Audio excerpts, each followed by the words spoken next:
nga usaraman ang gitukod sa Ginoo. Ang tubag mao kini. Unang Timoteo, mao ni ang hinungdan nga midaghan ng relihiyon. Tug-ana na lang tamudaan. Unsa may giingon sa balaang kasulatan? Unang Timoteo kapitulo 6 bersikulo 5. Nagdahom sila nga ang relihiyon usa ka paagi sa pagpadato. Unsa daw relihiyon? Usa ka paagi sa pagpadato. Kinsa man din hiya gusto mo dato. Asa man kamo? Sa mga gusto mo dato, magtukod tag relihiyon. Sister, gusto ko ba dato? Kung lang na sa pagbidyo-bidyo, magtukod tag relihiyon, himuon takang pesurer. Ako, kung wala lang ko mahibalo sa kamatuoran, sultihan ta mo. Ako, doon ako'y kapasidad nga mahimong kwartahan. Nga naman, kay kapaluman ko mutukod og relihiyon, naaman ko'y kapasite nga magtukod og relihiyon, so pwede unta ko mamilyonaryo. Kay wala gyud nagtukod og relihiyon nga nabangkrap. Ang tanan nga nagtukod og relihiyon nahimo og milyonaryo. Tanawa si Kibuloy, the most rich pastor in the world. Tanawa si Manalo, makwartahan nagtukod og relihiyon.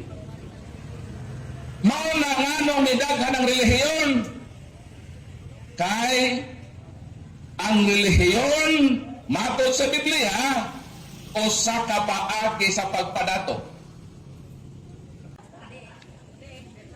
Kinsa may dili madato?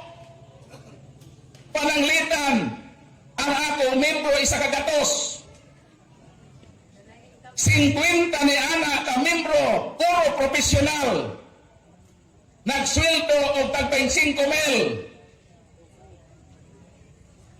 Pila may imong ihatag sa simbahan? 2,500. Sa 50 lang kabuok nimong membro nga matinud-anon nga mohatag og 10%.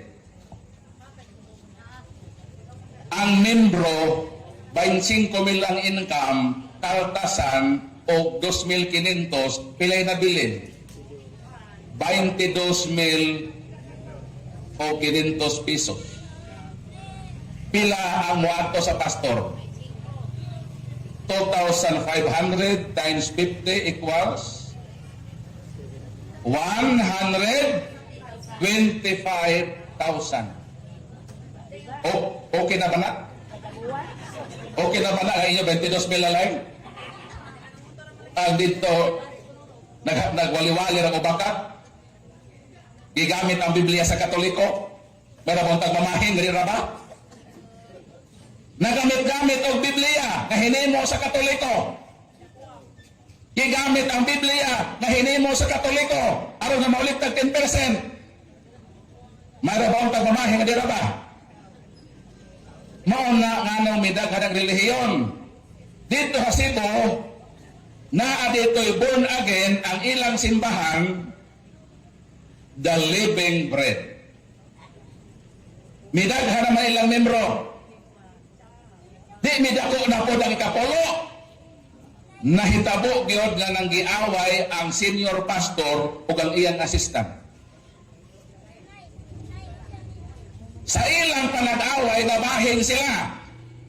Miadto ang assistant na pastor sa Securities and Exchange Commission. Kaya magtukod na po siya o relihiyon. Unsa may iyang gitukod? Ang iyang gibiyaan, the living bread. Ang iyang gitukod, the living water. Nindot dili. Nindot. Kaya mapalit kang paan sa napang igo, na ako'y mineral water. So, unsa nahitabo sa pundok nga the living bread. nahimo kini nga slice bread.